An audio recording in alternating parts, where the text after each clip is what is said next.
अच्छा, एक उदाहरण से समझते हैं श्रद्धा किसे कहते हैं। किसी अन्य देश में एक बहुत बड़ा कलाकार था और वो कलाकारी दिखाता था। क्या कलाकारी दिखाता था? 15 मंजिल की इमारत होती थी। कितने मंजिल? 15 मंजिल। ऐसा समझ लो 200 फीट की ऊंचाई।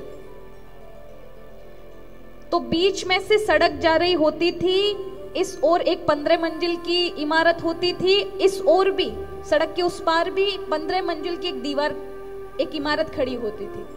उस सबसे ऊंची 15वीं मंजिल पर वो रस्सी बांधता था, एक छोटी सी रस्सी जिसपे आप कपड़े सुखाते हैं। ऐसी छोटी रस्सी 15वीं मंजिल से बांधकर, और दूसरी इमारत जो किनारे पर थी उसकी भी 15 मंजिल से बीच में रस्सी बांध देता था।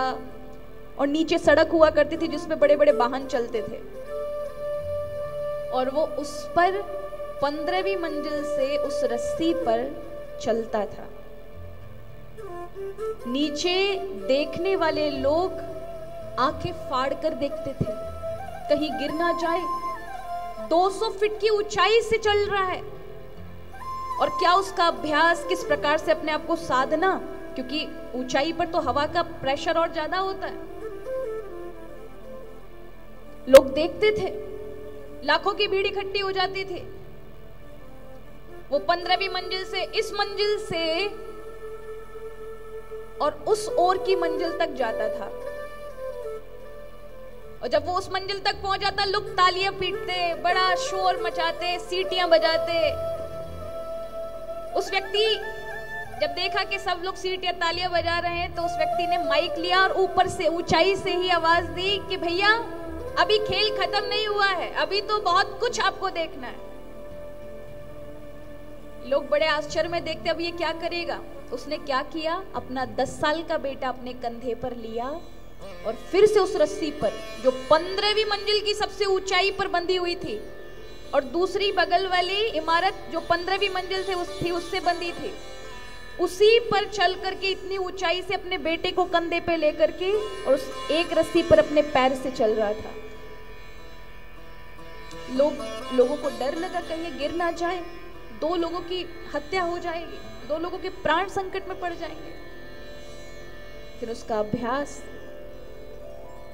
उसका कौशल, उसकी सतर्कता कि वो इस मंजिल से इस मंजिल भी आ गया उस रस्सी से। लोग तालियां पीटने लगे, वाह भैया क्या अभ्यास है तेरा, क्या प्रैक्टिस की है तूने। अब तू 1000 बार भी जाए तो भी हमें पक्का विश्वास है तुझे कुछ नहीं होने वाला, क्योंकि तेरा अभ्यास बहुत अच्छा है। लोग तालियां बजाने लगे, ऐसा खेल हमने नहीं देखा। धड़कनें रुक जाती हैं, हृदय रुक जाता है। जरा विचार करो, एक 50 मीटर के झूले पर चल ले जाए ना महाराज, तो लौटते टाइम ऐसा लगता है जैसे गिरने वाला है। वो तो 15वीं मंजिल से चल रहा था रस्सी पर। तो उस समय उस व्यक्ति ने माइक लिया, उसने कहा कौन कौन इस बात को पर विश्वास करेगा मुझ पर, कौन किस किस को भरोसा है मुझ पर कि अब की बार मैं अगर अपने बेटे को कंधे पे लेकर के जाऊं तो इस बार भी पार कर जाऊंगा। सब लोगों ने आंखें बंद करके भरोसे से कह दिया, अरे तू 10 बार नहीं 50 बार भी चला जाए तो भी हमें विश्वास है, पक्का विश्वास है कि तू पार कर जाएगा, क्योंकि तेरे अभ्यास पर हमें भरोसा है। तो उस व्यक्ति ने कहा, तो फिर आप में से कोई निकल कर आ जाए, मेरे कंधे पर चढ़ जाए। क्या कहा?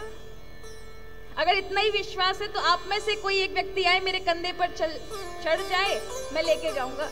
एक तैयार नहीं हुआ महाराज, एक तैयार नहीं हुआ। इसे कहते श्रद्धा।